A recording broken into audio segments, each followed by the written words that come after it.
말씀 보도록 하겠습니다. 오늘 우리에게 주신 하나님의 말씀은 누가복음 6장 20절에서 26절까지의 말씀입니다.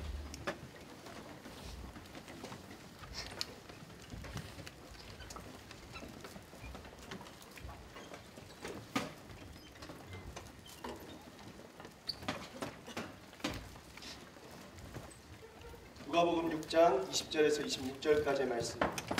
제가 먼저 읽고 여러분이 또 번갈아 가면서 읽을 텐데 식사하고 날이 풀려서 너무나 나른하고 좋은 것 같아요.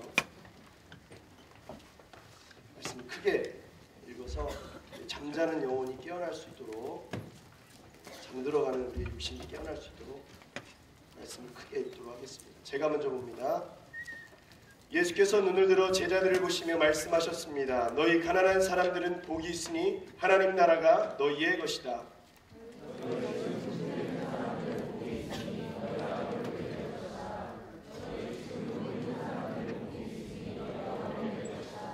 인자 때문에 너희를 미워하고 배척하고 욕하고 너희 이름을 악하다고 밀쳐내도 너희에게 복이 있을 것이다.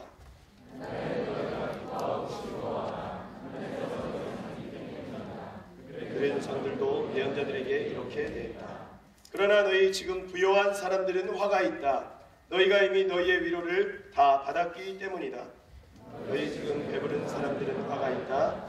너희가 굶주리게 될 것이기 때문이다. 너희 지금 웃고 있는 사람들은 화가 있다. 너희가 슬퍼하며 울게 될 것이기 때문이다. 함께 봅니다. 모든 사람에게 칭찬받는 사람들은 화가 있다. 그들의 조상들도 거짓 예언자들에게 이렇게 대했다. 아멘. 오늘의 말씀 누가복음 6장 20절에서 26절까지의 말씀을 통해서 하나님께서 저와 여러분에게 은혜 주시기를 간절히 소원합니다.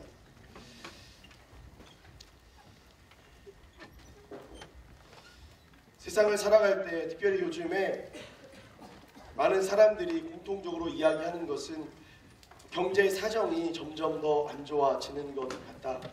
뉴스의 보도와는 또 정부의 발표와는 다르게 우리가 사는 세상은 점점 더 각박해지는 것 같고 점점 더 살기에 어려워지는 것 같다. 그렇게 이야기를 하는 사람들이 많아지는 것 같습니다. 우리가 택시를 타기만 해도 택시 기사님들이 경제를 논하고 또 손님들의 있고 없고를 통해서 시장의 상황을 이야기하는 것을 들을 수가 있습니다. 그런데 이렇게 점점 더 어려워지다 보니까 사람들의 마음에도 여유를 찾아볼 수 없도록 없을 정도로 점점 더 어두워져 가는 것 같더라고요. 산업이 발달하는 것, 인간의 문명이 발달하는 것은 사람에게 너무나 큰 편리함을 주고 큰 혜택을 주었지만 반면에 점점 발달하면 발달할수록 그 발달된 문명으로 말미암아서 그 문명의 이기로 말미암아서 그것들을 지탱하는 그런 물건들로 하여금 사람이 그것들에 종속되게 만들어가는 것 같더라고요. 사실 경제 위기도 그러한 것 같습니다.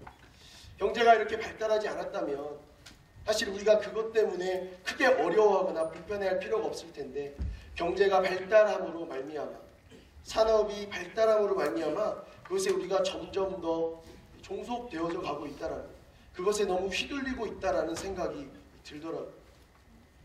특별히 에너지라는 것에 있어서 더욱 그런 것 같습니다. 앞으로 세계는 지금까지는 에너지 전쟁, 어떤 사람이 에너지를 더 많이 가지고 있는가, 어느 나라가 에너지를 더 많이 차지하고 있느냐가 그 나라의 지위와 부를 결정하게 되는데 앞으로는 이 식량 전쟁이 일어날 것이다 라고 미래학자들은 이야기를 하더라고요. 그런데 에너지가 되었든 간에 식량이 되었든 간에 그것은 유한한 것이지 무한한 것이 아니라는 것이죠. 무엇을 이야기하고 싶은가? 그것들은 세상이 흘러가면 변하는 것이지 늘 한결같은 것은 아니라는 거예요. 우리가 그것을 이용하는 수단일 뿐이지 그것을 신뢰하고 믿을 수 있는 그런 믿음의 대상, 신뢰의 대상은 아니라는 것입니다. 그러한 것들을 믿게 되고 그러한 것들을 신뢰하게 되면 결국에 우리는 근심 속에 살 수밖에 없어요. 왜? 그거는 늘 변화하기 때문에 그것은 늘 없어지기도 했다가 또 다시금 생기기도 했다가 늘 변화하는 것이기 때문에 그렇죠. 그렇다면 이러한 것들 속에서 살아가고 있는 우리들이 어떻게 살아가는 것이 잘 사는 것인가, 어떻게 살아가는 것이 바람직한 것인가에 대해서 생각해 볼 필요성이 있더라고요. 오늘 말씀을 통해서 우리는 이러한 시대 가운데, 어려운 시대 가운데 어떻게 무엇을 중심으로 살아가야 될 것인가에 대해서 한번 생각해 보았으면 좋겠습니다. 사실 오늘 말씀은 평지순, 평지복음이라는 그러한 제목을 가지고 있는 본문입니다. 예수님의 산상순이라는 거 들어보셨습니까? 마태복음 5장부터 7장에 쭉 연결되어 있는 예수님께서 산에서 말씀하셨던 이 산상복음이라는 말씀이 마태복음에 있습니다. 그런데 이 누가복음에는 오늘 읽었던 6장에 그 산상순에 나와 있었던 내용이 한 장에 걸쳐서, 마태복음 5장에서 7장에 쭉 3장에 걸쳐서 나와 있는 내용들이 압축되고 또 혹은 생략되기도 해서 6장의 한 장에 걸쳐서 짧게 기록되어 있는 것을 알 수가 있습니다. 왜 마태복음에는 3장인데 누가복음에는 한 장입니까? 그것의 차이는 마태는 마태가 적었고 누가는 누가가 적었기 때문에 적은 사람의 관점에 따라서 어떤 것을 더 중심으로 적었느냐의 차이겠죠. 마태복음 특별히 유대인을 중점적으로 기록해 두었습니다. 그래서 이 율법에 대한 바리새인들의 그릇된 해석 혹은 그 바리새인에 관련된 내용들에 대해서 더 많이 포함이 되어 있는 것이고, 또 산상수는 팔복에 관한 내용인데 오늘 말씀에 나오는 평지수는 사복, 사화라는 4가지의 복과 4가지의 화를 선포하는 것으로 다르게 기록이 되어져 있다는 것이죠. 먼저 우리 20절부터 23절까지의 말씀 제가 먼저 읽고 여러분 읽고 번갈아 가면서 한번 읽도록 하겠습니다. 제가 먼저 봅니다. 예수께서 눈을 들어 제자들을 보시며 말씀하셨습니다. 너희 가난한 사람들은 복이 있으니 하나님 나라가 너희의 것이다.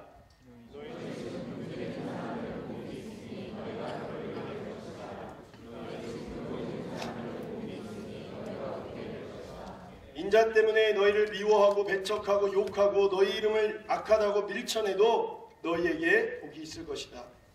그날에는 너희가 기뻐하고 즐거워하라. 하늘에서 너희 상이 크기 때문이다. 그들의 조상들도 예언자들에게 이렇게 대했다. 복이라는 것, 받기 싫은 사람은 없을 겁니다. 새해가 되었는데 세배를 하지 않는다면 굉장히 어색할 거예요. 굉장히 어색하죠. 우리는 받는 입장이기 때문에 세배가 없어진다면 굉장히 억울하고 굉장히 답답할 겁니다. 근데 복이라는 것, 과연 이 복이라는 것은 무엇인가? 왜 복을 빌어준다고 그러면 좋아하고 복을 받는다고 그러면 기뻐하고 복을 이야기하지 않고 저주하면 싫어하고 화를 선포하면 싫어하는가? 사실 이 복이라는 것은 헬라 시대에서부터 헬라 철학에서 말하는 그 복은 인생의 목적 같은 그러한 것을 의미하는 단어였습니다. 이 복을 받는 비결에 대해서는 여러 가지로 어쨌든 다 해석하고 설명되고 있지만 주님께서 말씀하시는 이 말씀 가운데서의 복은 그냥 현세적이고 현실적인 것을 포함한 것뿐만 아니라 내세적이고 영적인 부분도 예수님께서는 포함하여 이 복을 말씀하고 계시더라는 것이죠. 복이라는 것, 눈에 보이면 참 좋을 것이고 만질 수 있다면 참 좋을 것이고 내가 열심히 하면 그것이 나에게 임한다면 참 좋을 것인데 이것도 저것도 아니죠. 하늘에서 내리는 거라면, 비처럼 내리는 거라면 참 좋을 텐데 그것도 아니에요. 우리나라 사람들은 이 복을 받기 위해서 이 새해가 되면 복졸이라는 것을 팔러 다니는 사람도 있고 그걸 사서 걸어놓는 사람들도 있습니다. 또 점집에 가서 새해가 되면 믿지 않는 사람들은 부적을 사서 그 부적을 사와서 문지방에 붙여놓는다거나 베개에 넣어놓는다거나 이것을 가지고 다니는 사람이 알지 못하게 그의 소지품 안에 몰래 숨겨놓는 것을 알 수가 있습니다. 베개나 이불이나 심지어 복을 너무나 좋아한 나머지 숟가락에도 이 숟가락 이 스푼에 이 푸는 부분에 저는 예전에 저희 집에 그 숟가락이 있었거든요. 복자를 써서 복을 먹는, 복을 먹게 하는. 아울렛을 갔는데 중국에 가니까 복자를 다 거꾸로 뒤집어 놨어요. 이게 뭐냐? 복이 하늘에서 떨어질 거라는 기대 심리 때문에 복자를 다 뒤집어 놨다는 거예요. 복자를 아무리 뒤집어 놔도, 숟가락에 복자를 새겨도, 복조리를 걸어도, 점집에 가서 부적을 사와도 사실 복은 그런다고 해서 주어지는 것은 아니라는 거예요. 만약에 그런다고 해서 주어진다면 다 그렇게 해야죠. 그런데 적어도 하나님의 사람이라면 복이 어디에서부터 주어지는지는 알아야겠더라고요. 예수님은 반드시 복을 받으라고 이야기하는데, 이러한 사람은 복이 있다라고 이야기하는데, 하나님은 아브라함에게 너는 복이라고 이야기를 하는데, 그럼 복이 뭐냐? 믿는 사람에게 있어서 복은 무엇인가? 기독교인에게, 하나님을 믿는 사람에게 있어서 복이라는 것은 말씀을 통해서 보니까 하나님의 말씀, 이것이 바로 복이라는 생각이 들더라고요. 하나님이 우리에게 복을 주실 때는 그냥 복을 받아라 주는 것이 아니라 말씀으로 늘 함께 주시더라는 것이죠. 아브라함에게 복을 주실 때도 그랬습니다. 창세기 12장 1절 2절에서 아브라함에게 이야기할 때 여호와께서 아브라함에게 이야기했습니다. 내 고향, 내 친척, 내 아버지의 집을 떠나 내가 내게 보여주는 땅으로 가라. 내가 너로 큰 민족을 만들고 내게 복을 주어 내 이름을 크게 할 것이다. 네가 복의 근원이 될 것이다 라고 하나님께서 아브라함에게 말씀하시더라고요.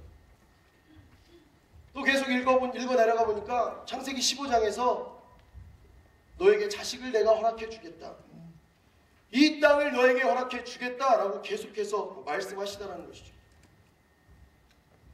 하나님의 사람이 복을 받는 것, 복을 받는 순서, 과정 가만히 들여다보니까 먼저는 하나님의 말씀이 있더라는 것, 하나님의 말씀이 임하더라는 것이죠. 그리고 그 말씀을 듣고 그 말씀을 영접하고 그것을 기다리고 순종하는 자에게는 그 복이 실제로, 그 말씀이 실제로 이루어진다라는 것이죠. 하나님께서 말씀하시는 복이, 하나님을 믿는 하나님의 사람들에게 해당되는 복이 바로 이러한 것입니다. 혹시 이 가운데 나는 복받는 인생이 되고 싶다, 나는 복이 있는 인생이 되고 싶다, 그런 분이 계시면 하나님의 말씀을 사모하십시오. 그리고 하나님의 말씀을 영접하십시오. 하나님의 말씀을 기다리십시오. 그리고 그 말씀대로 행하십시오. 그러면 하나님께서 반드시 여러분에게 복을 더하여 주신다는 것입니다. 복은 말씀이라고 제가 말씀드렸습니다. 그래서 이 말씀 가운데 순종하게 되면 그 말씀이 실제로 이루어지고 그 복을 얻게 된다는 것이죠. 신명기 11장 26절 28절에 보면 또 그렇게 나와 있어요. 27절의 말씀 보면 내가 오늘 너희에게 주는 너희 하나님 여호와의 명령에 너희가 순종하면 복을 받게 될 것이다. 신명기에서도 모세가 그렇게 이야기하고 있더라고요. 또한 우리가 잘 아는 마태복음 5장에서 7장에서 나오는 이 산상수훈의 마지막 결론, 나더러 주여 주여 하는 자마다 천국에 다 들어가는 것이 아니요 다만 하늘에 계신 내 아버지의 뜻대로 행하는 자라야 들어가리라. 무슨 말이냐? 주여 주여 하는 자마다 복을 받는 것이 아니라, 하나님과 함께 할 수 있는 것이 아니라 주님의 뜻대로 행하는 자가, 주님의 말씀에 따라 순종하는 자가 복을 받게 된다는 것을 이야기하고 있다는 거예요. 목사님, 오늘의 말씀은 사복, 사화에 관한 말씀인데 그러면 화는 어떻게 하면 받지 않게 됩니까? 이따가 말씀드리긴 할 건데 제 개인적인 생각은 그렇습니다.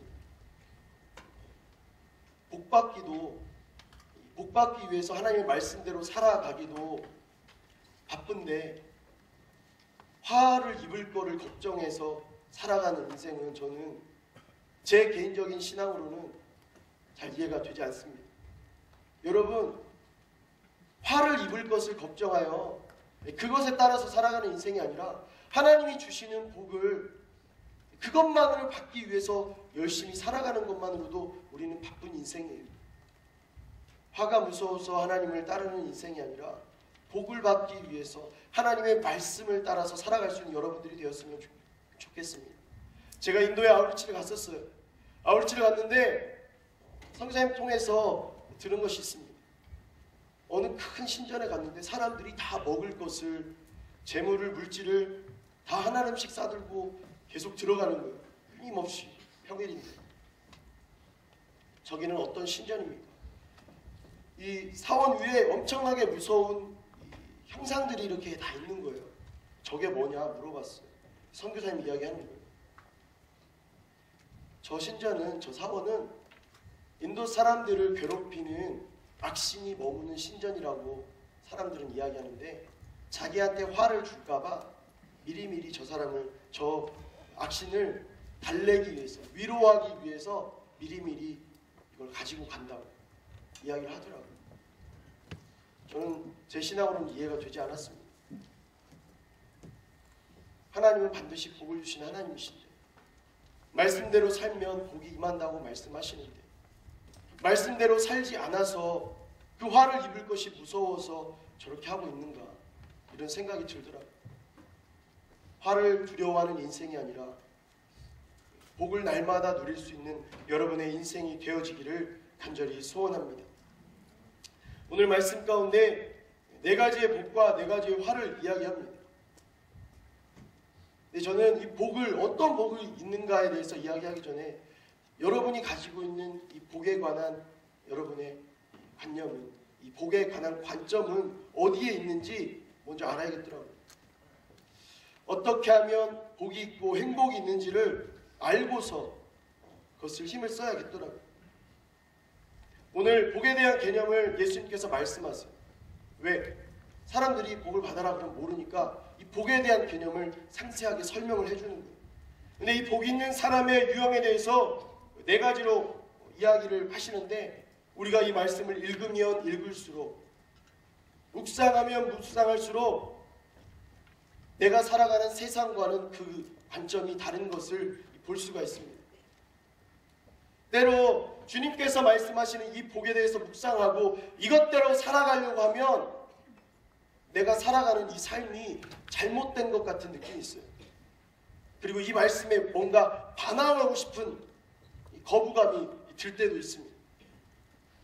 그런데 이 반항이 커지고 마음의 어려움이 커진 것은 예수님이 말씀하실 때 이야기하시는 그 말씀에 내가 한번 경험을 해봤거나 내가 그 상황에 놓여져 본 경험이 있는 사람은 그것에 더 큰 반향을 일으키기가 쉽다라는 거예요. 오늘 말씀의 제목은 복의 역설이에요. 예수님이 말씀하시는 것은 내가 세상을 살아갈 때 세상적인 관점과 나의 인생관과는 굉장히 역설적인 이야기를 너무나 많이 하십니다. 그런데 예수님의 말씀이 세상과는 정말 역설처럼 보이지만 분명한 것은 그것은 진짜라는 거예요.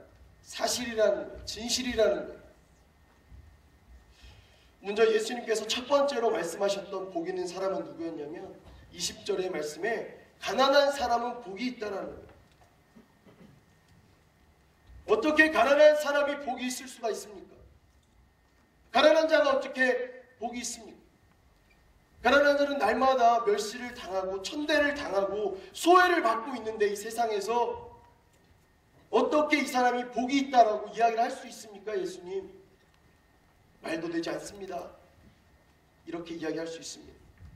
그런데 아까도 이야기했지만 정말 가난을 경험해 본 사람은 가난한 자가 복이 있다라는 이야기를 들었을 때 마음 가운데 정말 큰 어려움이 있었을 것 같아요. 근데 예수님이 왜 이 이야기를 하셨을까? 마태복음에 심령이 가난한 자라고 이야기하시는데 왜 누가복음에는 그냥 가난한 자라고 이야기했을까? 사실 이 누가복음의 독자는 이 누가복음을 있기를 원하는 대상은 누가가 기록할 때 소외계층이었어요. 진짜 가난한 사람들이 이 복음을 읽는 대상이었어요. 사회적으로 소외당하고 어려움 당한 사람들이 읽었어야 되는 복음이 바로 이 누가복음이었다라는 거예요. 그러한 사람들이 누가복음을 통해서 예수님의 말씀을 듣는데 가난한 사람이 복이 있다. 정말 역설 중에 역설이죠. 그런데 예수님께서 말씀하시는 진짜 가난함의 의미는 무엇인가? 우리가 생각하는 세상의 가난과는 다른 부류의 가난이라는 거예요. 다시 본문에서 예수님께서 말씀하시는 대상은 제자들이었어요. 제자들이 게을러서 가난한 사람이 된 것이 아니라 예수님을 쫓아다녔기 때문에 그냥 가난해진 거예요. 삶을 내려놓고 3년이라는 시간 동안 예수님을 따라다녔기 때문에 저절로 가난해진 것이죠. 또 이 말씀을 보는 사람, 이방인들과 소외계층은 그들이 이 가난을 뛰어넘고자 해도 사회 구조적인 문제 때문에 절대 뛰어넘을 수 없는 그러한 어려움을 가진 그런 가난한 사람이었다는 것이죠. 사실 제자들과 이 말씀을 대하는 이방인들에게는 이 가난이라는 것은 피할 수 없는 것이었어요. 불가피한 것이었습니다. 그런데 오늘 이 두 부류에게 예수님께서 말씀하시는 거예요. 현재는 너희가 가난하지만 앞으로 미래에 너희에게는 소망이 있을 것이다. 복이 있을 것이다. 라고 말씀하시는 거예요. 왜? 이 세상은 너희들이 생각하는 것보다 훨씬 짧기 때문에 그런 겁니다. 예수님의 관점, 하나님의 시간적 관점에서 보면 이 세상에서 너희가 경험하게 되는 가난은 나를 따르기 때문에 하나님의 사람으로 살기 때문에 겪어야 되는 가난은 짧다라는 거예요. 하나님과 함께하게 되므로 영원한 생명 가운데 부유하게 된다라는 거예요. 하나님과 함께 복을 누리는 사람이 된다라는 거예요. 가난한 자는 복이 있다. 하나님 나라 너희 것이다. 이것은 바로 세상에 소망을 두지 말라는 것을 하나님께서 우리에게 말씀하고 계시는 것이라는 것입니다. 두 번째로 예수님은 줄인 자들이 복이 있을 것이다 이야기를 하시더라고요. 21절에 너희 지금 굶주리는 사람은 복이 있으니 너희가 배부르게 될 것이다. 제가 지난주에 제가 살이 오를 대로 올랐다고 말씀드렸었죠. 제가 좀 살이 빠진 것 같지 않습니까? 그럴 땐 동의해 주는 거예요. 아니어도 동의를 해주는 거예요. 일주일 동안 좀 굶었어요. 21절 보니까 굶주리는 사람은 복이 있으니 배부르게 된대요. 할렐루야. 굶주리는 사람이 왜 복이 있지? 왜 배부르게 된다는 것이지? 한 일주일 소식했더니 적게 먹었더니 굶주렸더니 토요일쯤 되니까 적게 먹어도 배부르더라고요. 우리가 쫄아서 복이 있다고 말씀하시는 것은 아닌 것 같고요. 오늘 말씀과 동일한 구절이 마태복음에도 나와요. 의에 줄이고 목마른 자는 복이 있나니 저희가 배부를 것이다. 의에 줄이고 목마른 자라는 것을 말씀하고 계신다는 거예요. 근데 이 줄임에 해당하는 이 헬라어의 단어는 페이논테스라는 이 단어는 열렬히 열망하다, 갈망하다라는 뜻을 가지고 있어요. 이 줄임이 마태의 표현처럼 그냥 신체적인 굶주림이 아니라 사회적인 의의 굶주림이라는 것이죠. 여러분, 하나님의 백성이 로마의 속국으로 지금 있어요. 하나님의 나라가 로마의 속국으로 머물러 있는 거예요. 그 가운데 너무나 힘들게 살아가고 있어요. 이스라엘 백성들 가운데 아니 하나님의 나라가 어떻게 로마의 속국이 될 수 있는가? 이럴 수 없다. 이럴 수 없다. 갈망하는 것. 하나님의 나라의 회복에 대한 갈망이 있는 것. 그런데 로마의 힘이 너무나 막강했기 때문에 이들은 어찌 해볼 힘이 하나도 없었던 거예요. 그러한 자들에게 예수님께서 말씀하시는 거예요. 너희가 열망하고 갈망하느냐? 열망하고 갈망하는 자, 말씀에 따라 의에 굶주린 자는 복이 있을 것이다고. 어찌 보면 이 배부를 것이다라는 말씀은 위로의, 큰 위로의 말씀이었다라는 거예요.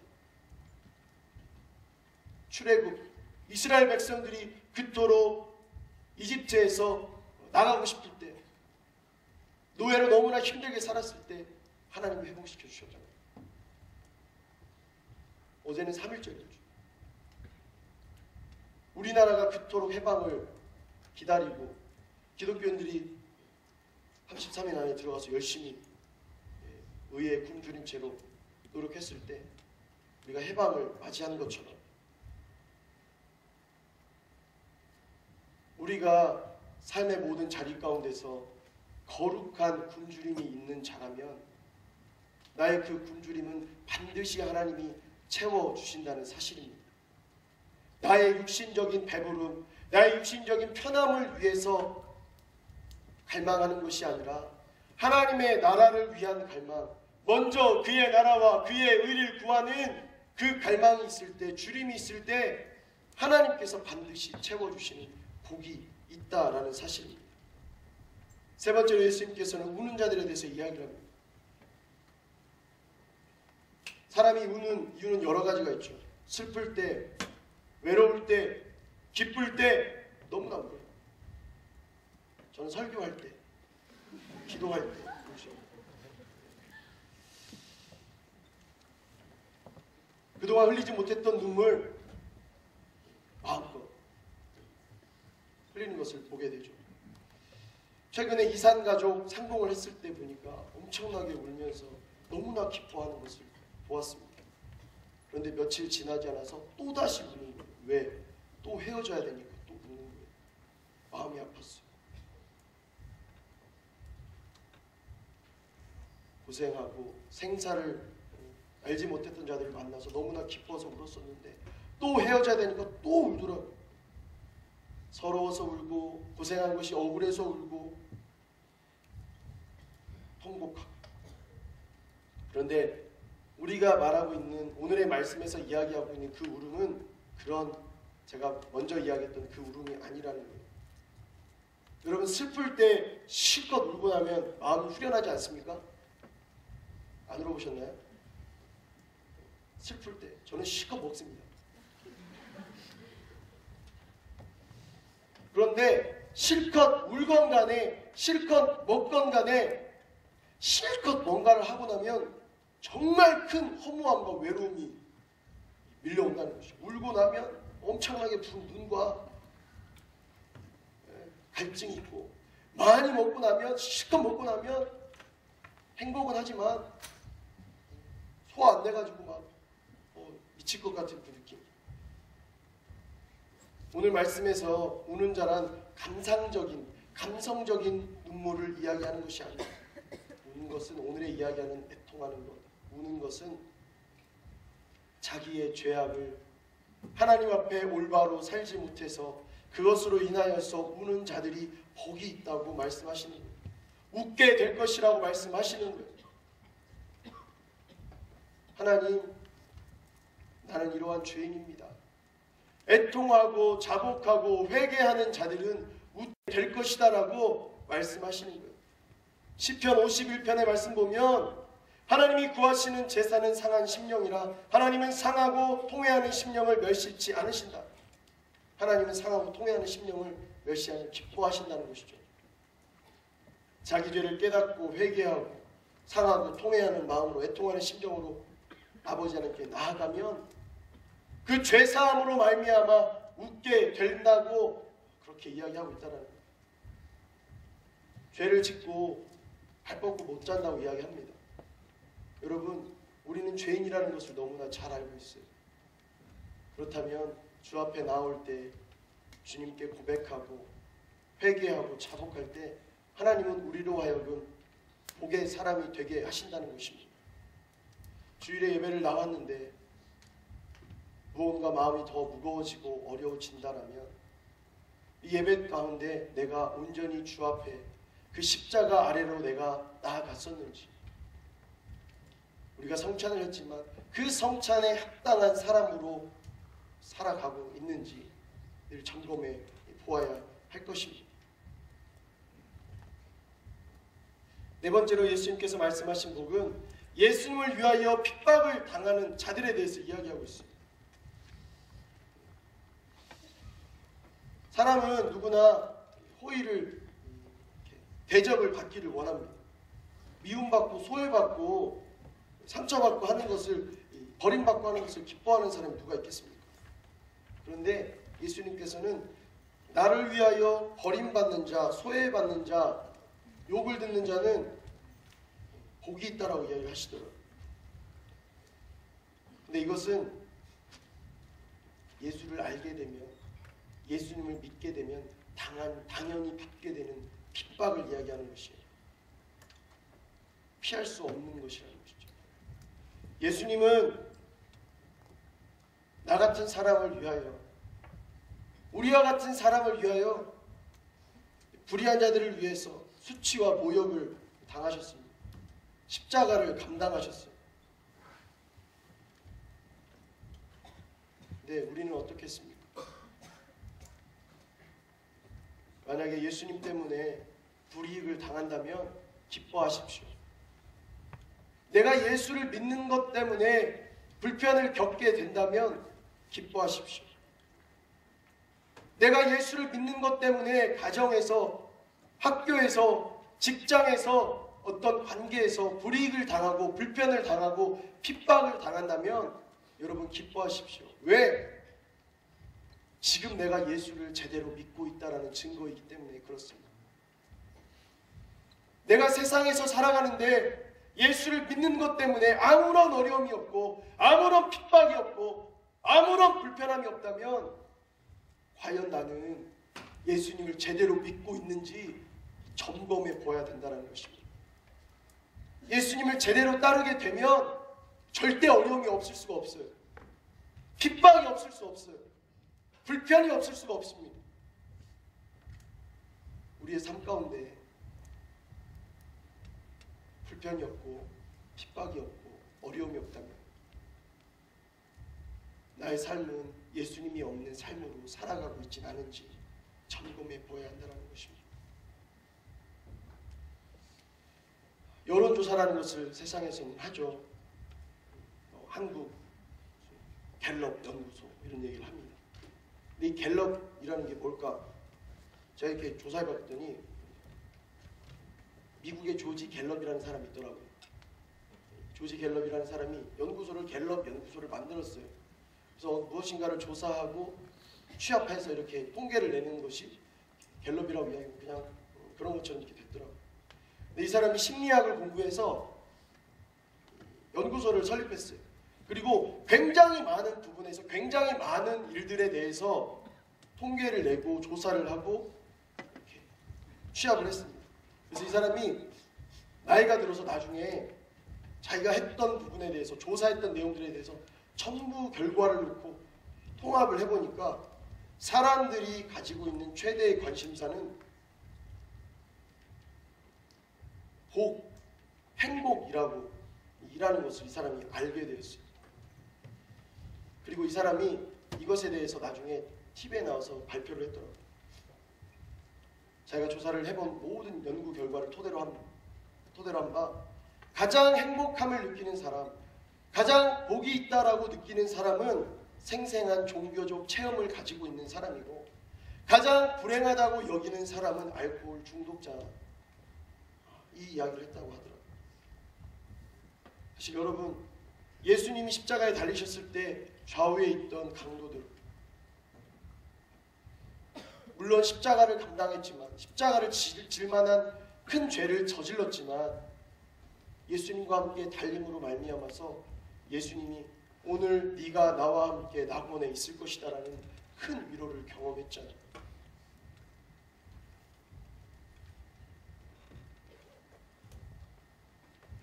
저는 여러분들이 핍박을 당하고 어려움을 당하고 주림을 당하고 괴롭힘을 당해도 예수님과 함께함으로 당하는 것이라면 우리에게는 소망이 반드시 있다라는 거, 그것을 확신하며 나아갔으면 좋겠습니다.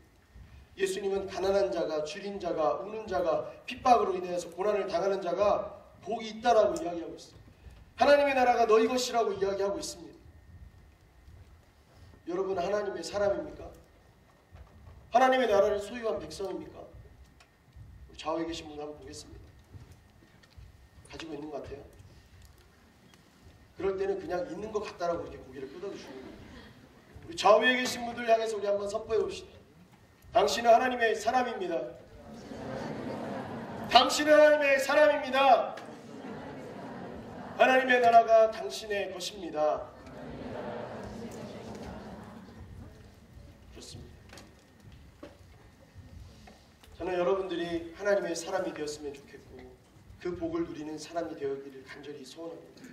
그런데 오늘 말씀에서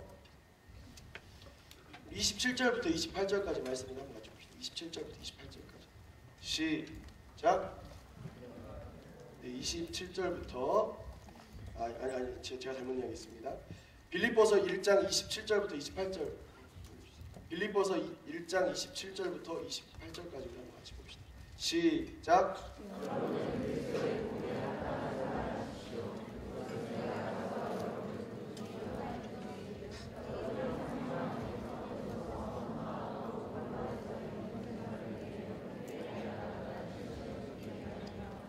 또한 대적자들의 그 어떤 엄포에도 놀라지 않는다는 소식을 듣기 위함입니다. 이것이 그들에게는 멸망의 증거요 여러분에게는 구원의 증거입니다. 이것은 하나님께로부터 나온 것입니다.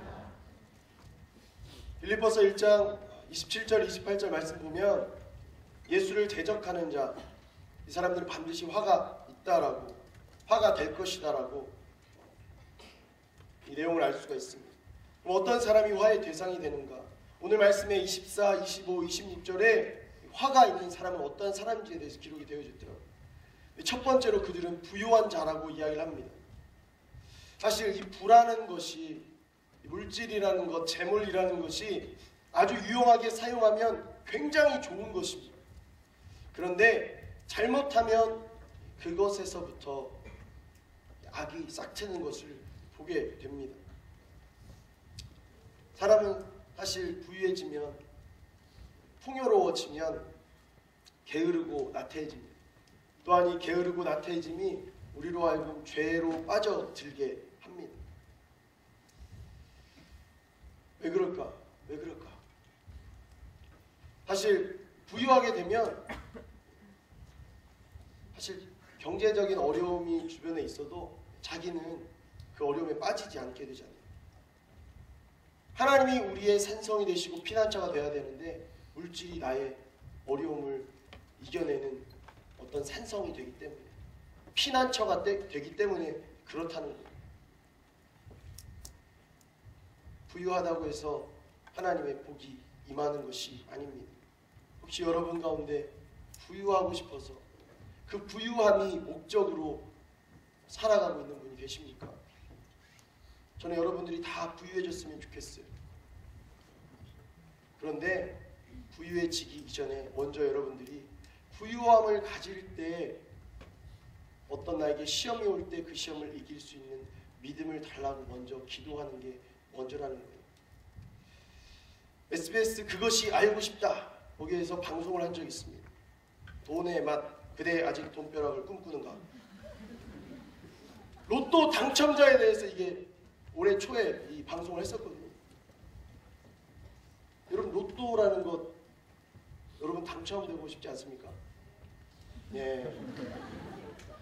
주여 이루어 주옵소서. 다 당첨되고 싶습니다.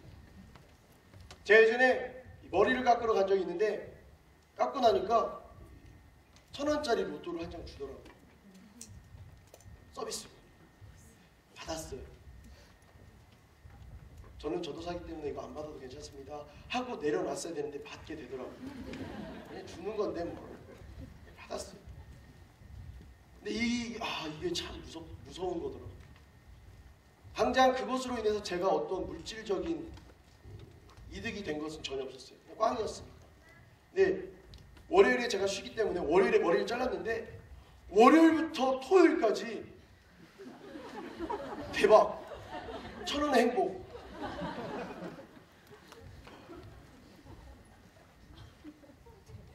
사람이 물질에 영매이 되더라고요. 그리고 토요일 8시 45분에 방송이 되었을 때 하나도 맞지 않는 이 번호를 보면서 그러면 그렇지. 저를 원망하고 미용실 원장님을 원망하고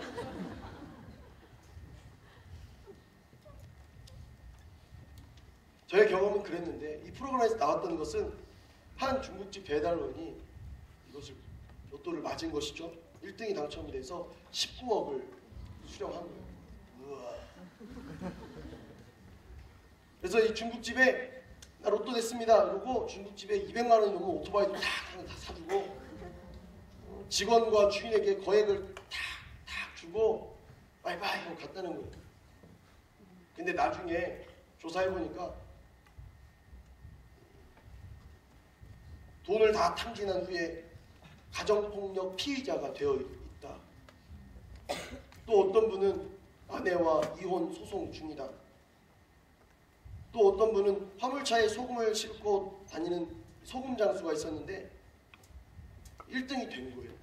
12억을 받았죠. 그런데 당첨이 된 4년이 지났는데 한 번도 그 돈을 손에 쥐어본 적이 없고 지금은 이혼 소송 중이라고 이야기를 했다는 거예요. 차라리 그 로또를 받지 않았다면 어땠을까라는 생각이 들더라고요. 이 방송을 보고 네티즌들이 댓글을 막 달았어요. 그것이 알고 싶다 방송 너무 충격적이에요. 그것이 알고 싶지 않아요.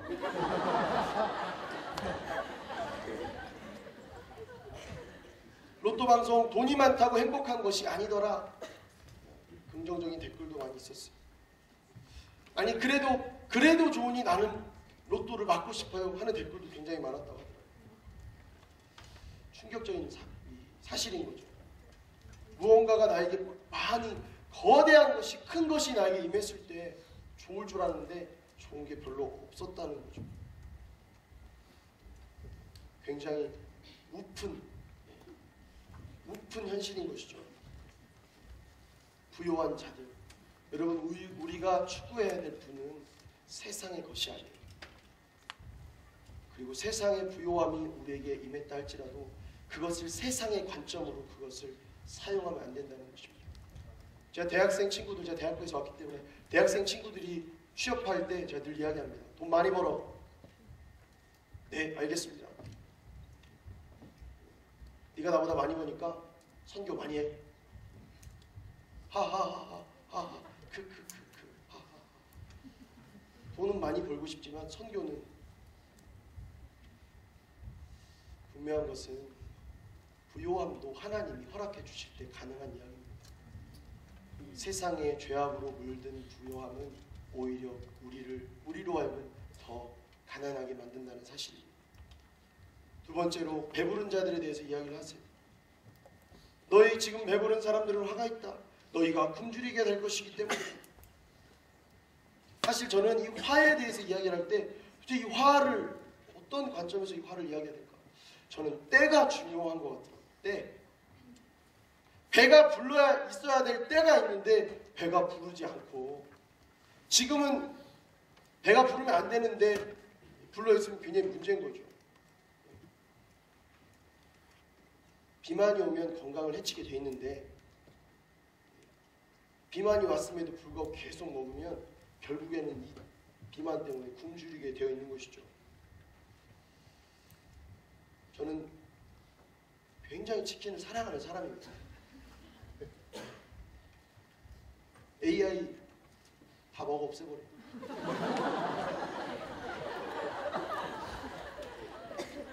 사람을 힘들게 하고 어렵게 하면 다 이 세상에 있는 것도 다 먹어 없애면 되는 거예요.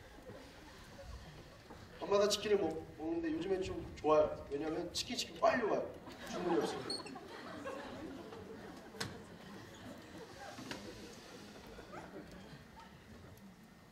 사실 우리가 배불러야 될 때가 있어요. 하나님이 우리에게 허락해 주실 때는 당연히 배불러야 돼요. 그런데 하나님이 우리로 하여금 배불러서는 안 된다고, 지금 너희가 부유해서는 안 된다고 이야기하는데, 그때 부유하시려고 노력하다 보면 죄를 저지르게 되어 있다는 것이죠. 예수님을 따라서 살아야 할 때에 예수님과 함께 지금 제자들이 가난함으로 인하여서 밀 이삭을 비벼 먹을 정도로 가난해져 그러한 때에 혼자 제자들이 배불러 있다고 생각해 보십시오. 그건 죄악이라는 거예요. 여러분, 지금 시대가 악해져 가고 있고 마지막 시대라고 이야기하죠. 이때는 내 배를 부르게 할 때가 아닙니다. 세상의 관점으로 살아갈 때가 아니라고요. 그런데 혹시 나의 개인적인 배부름을 따라서, 부유함을 따라서 살아가고 있다라면 빨리 거기서 돌아서야 되는 것이죠. 세 번째로 또 웃는 자들이 화가 있다라고, 너희는 슬퍼하게 될 것이라고 이야기하시더라고요. 우는 자들을 위로하지 않고 도리어 웃고 있는 사람은 악이라고 지금 이야기하고 있는데, 사실 저 예전에 어렸을 때 처음으로 초상집에 갔는데 굉장히 큰 마음의 상처가 있었어요. 갔는데 너무나 많은 사람들이 동양화 놀이를 하고 있는 거예요. 정말 어렸지만 저걸 진짜 어떻게 해버리고 싶다라는 생각이 들었어요. 다른 사람들은 너무나 힘들어서, 상주들은 근심과 수심이 가득한 얼굴인데 웃고 떠들면서 이걸 하고 있는 모습을 보면서 너무나 상처가 됐어요. 근데 나중에 알게 됐어요. 저희 할아버지 할머니가 돌아가셨을 때 정말 밤에 아무도 없는데 그 사람들이 남아서 웃어주고 이야기해주고 함께 해주는 것이 너무나 큰 힘이 된다는 것을 나중에 깨닫게 됐어요. 여러분, 웃어야 될 때 우는 것도 문제지만 울어야 될 때 우는 것은 더 큰 문제입니다. 지금은 울 때 소외받고 어려움 당하는 사람들, 아픈 사람들, 예수 그리스도의 심장을 품고 예수 그리스도의 마음을 품고 우리가 함께 울어줘야 될 때라는 것입니다. 또한 네 번째로 칭찬받는 사람에 대해서 화가 있다라고 이야기해요. 사실 모든 사람에게 칭찬받는 것 가능한 일입니까? 물론 가능하게 할 수 있죠. 그런데 저는 모든 사람을 다 만족시킨다는 것은 선한 것도 죄악도 다 수용하고 포용하고 함께 갈 수밖에 없다는 것을 의미한다고 저는 생각합니다. 사실 하나님의 복은 절대 모든 것을 포함하지 않습니다. 특별히 죄악은 절대 포함할 수가 없어요. 근데 모든 이들에게 칭찬받는다. 죄도 포함할 수밖에 없다는 것이죠. 하나님의 관점에서의 죄입니다. 그렇게 되면 결국 화가 있다라고 이야기하는 거예요. 시간이 많이 지나서 말씀을 마무리하겠습니다. 나는 복을 받고 싶은 사람, 나는 복 받기 싫어야 하는 사람 한 사람도 없습니다. 그런데 진짜 복이 뭐냐라는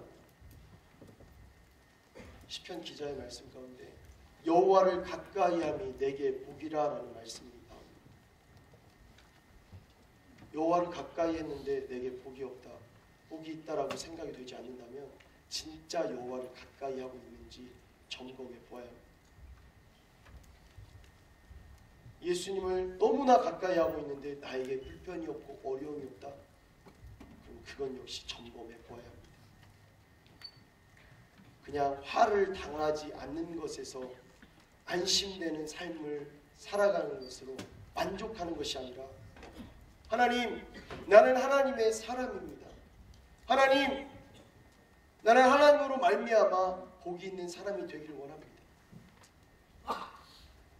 처음에 이야기했지만 복이 있는 사람이라는 것은 하나님의 말씀을 따라 그 말씀을 듣고 그 말씀을 순종하며 살아가는 것이 복이 있는 사람이라는 것입니다.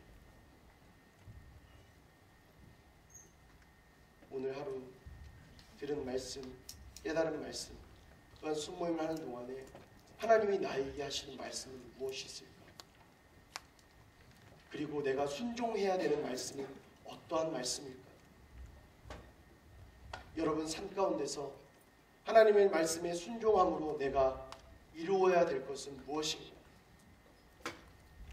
그것을 늘 고민하며 주님과 함께 동행할 수 있는, 세상의 복이 아닌 하나님이 말씀하시는 예수 그리스도가 허락하시는 복을 누리는 이 시대 마지막 복된 사람, 하나님의 사람이 되어지기를 간절히 소원합니다.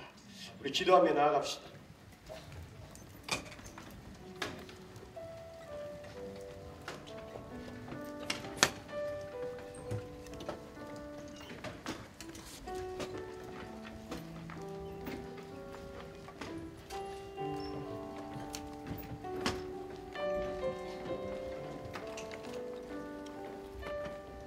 이 시간에 간절히 기도하며 나아갑시다. 간절히 기도하며 나아갈 때 무엇을 위해서 기도하는가? 하나님, 나는 과연 하나님의 사람인지 날마다 시험하고 확증할 수 있는 믿음의 거룩한 자녀가 될 수 있도록 아버지 허락하여 주시옵소서. 하나님, 세상에서 살아가는 동안에